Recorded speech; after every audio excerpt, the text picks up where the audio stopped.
was the custom at that time. But the Prophet Muhammad, he said, do not kill them. And the Quranic verse was revealed. The Quran, which says, وَيُطْعِمُونَ الطَّعَامَ عَلَى حُبِّهِ مِسْكِينًا وَيَتِيمًا وَأَسِيرًا. The Quran promoted the Muslims to feed these prisoners of war. During the time of Muhammad, peace be upon him, there was a person who was a prisoner of war. He did not have a shirt. The Prophet of Islam said to the Muslims, this man is a prisoner of war, but he is still a human being. He does not possess a shirt. Give him your shirt. So one of the Muslims took the shirt off and gave it to this person who was a non-Muslim. This is something which Islam promotes.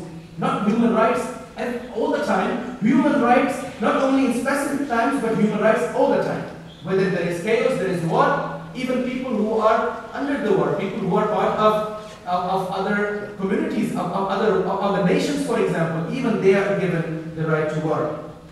I stop here with my lecture because I believe, do I have some more minutes? 5 more minutes. Thank you. Thank you. So I would like to discuss as well here something which I did not discuss before because I thought I would not get the time regarding the rights of minorities. Remember I was speaking about that? The rights of minorities. In the time of Umar, again the second caliph of Islam, and who is Umar? Umar is a person who was motivated, inspired by his prophet, Prophet Muhammad, peace be upon him. A Jew came to Umar and he said, oh Umar, one of your fellow Muslims came to my house. And this person used to live in Medina.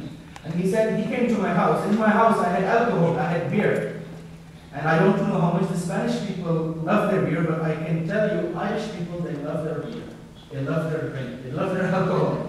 And that was the same thing which was at the time of 1400 years ago with the Jews and with the Christians. They loved their beer and wine. So this Jew came to Umar and he said, this Muslim fellow, brother of yours, came to my house and he destroyed all my beer. He poured it out in the streets. Umar asked this person, did you do this? He said, yes, Umar, yes, O Caliph of Islam, yes, I did so. Isn't it good? Because God forbids us to drink alcohol, isn't it? Umar tells him, oh person, you have wrongly interpreted Islam. La ikraha fi din. Haven't you known? Islam tells you there is no compulsion in religion. If you have chosen Islam, there is something you have chosen, but this Jew has not chosen for Islam. This Jew person has not chosen for the same religion. For the same law does not apply to him. So what Umar said, he said to this Muslim that the negligence you have done to this person, you have to pay him, you have to compensate him for that. This is the Islam taught by Prophet Muhammad, peace be upon him. So Islam basically promotes human rights. No matter whether someone is a Muslim or non-Muslim. Islam does not discriminate, does not differentiate. Yes, unfortunately, we Muslims might discriminate. I'll be very honest with you. Some Muslims might do that, but let me tell you, Islam in itself and the Prophet Muhammad in itself, they did not discriminate whatsoever. And the vast majority of the Muslims do not. They are peaceful people. Islam is derived from the word silm, which means peace. When we meet each other, we say, Assalamu alaikum, peace be with you.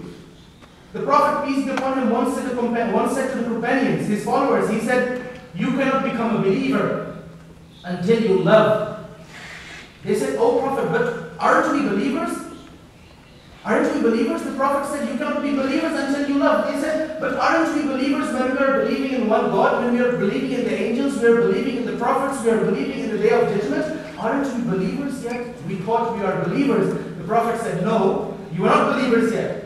You will not become a believer until you love. They asked, who should we love, Ya Rasulullah? O Prophet of Allah, who should we love? He said, everything which is created by your God, the creation of your God, you should love the creation. And when you will love the creation of God, whether it is a human or whether it is an animal, then you will start becoming a true believer. And this is the definition of a Muslim by the Prophet Muhammad. And I quote this hadith, my last hadith today. Al-Muslimu man salima al-Muslimuna min lisanihi wa yadihi. The Muslim is the one whose hands and homes are a source of peace for other people. Thank you very much.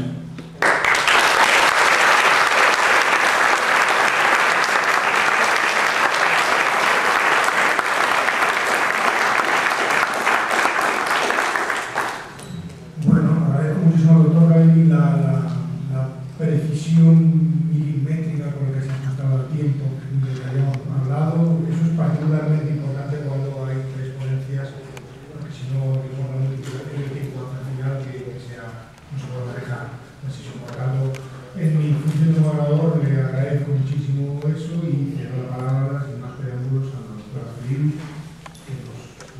Muy bien, gracias y buenas tardes. Mi intervención va a ser una intervención más general de contextualización de lo que estamos hablando esta tarde. Es decir, que yo desde una aproximación más que desde mi especialidad, que es Relaciones Internacionales, voy a hablar sobre la cuestión de la universalidad de los derechos humanos, cómo se han constituido los instrumentos internacionales actuales de derechos humanos, qué desafíos se plantean frente a esta universalidad, qué lugar puede ocupar el Islam dentro de estos desafíos o no, y un poco la cuestión pues, del individuo dentro de la propia concepción en las filosóficas sobre los derechos humanos. Y bien, primero de todo, quisiera recordar que lo que es la actual concepción de derechos humanos, considerados como derechos humanos universales, como recogida en la Declaración Universal del año 48 y posteriormente en diferentes tratados internacionales y las diferentes convenciones, pues evidentemente el origen de este concepto es un origen básicamente de tradición occidental. Es decir, que el origen pues, sigue un largo recorrido, proceso histórico, bueno, para algunos autores iría hasta la tradición grecolatina, toda la evolución que sigue pues, en la Edad Media, sobre todo la mayor parte de autores destacan la importancia que tuvieron las revoluciones liberales, las revoluciones burguesas en el siglo XVIII y luego posteriormente pues, en el siglo XIX y principios del XX, hasta la aportación también de una serie de revoluciones en todos los entornos geográficos, pero que también estarían dentro del mismo contexto bastante relacionado, por ejemplo, de la Revolución Mexicana o la Revolución Rusa, etc. Entonces, en ese recorrido del concepto que luego se va a concretar en lo que es la Declaración Universal de Derechos Humanos del año 48, un elemento fundamental que deben saber es el concepto de individuo y de libertad del individuo. De hecho, la Declaración Universal de Derechos Humanos, en su preámbulo, nos habla del concepto de dignidad humana. Los derechos humanos se poseen por el hecho de haber nacido, todo ser humano, sin distinción de raza, de sexo, religión, etc., posee una dignidad y esa dignidad humana los determinados derechos y determinados deberes, ¿no? De hecho, cuando en el año 48 se redacta esta Declaración Universal de Derechos Humanos, la redacción fue realizada por una pequeña comisión en la que el jurista francés René Cassin tuvo un papel muy importante. Y es verdad que en esta comisión también había pues, un ciudadano de China, había pues, también un ciudadano libanés.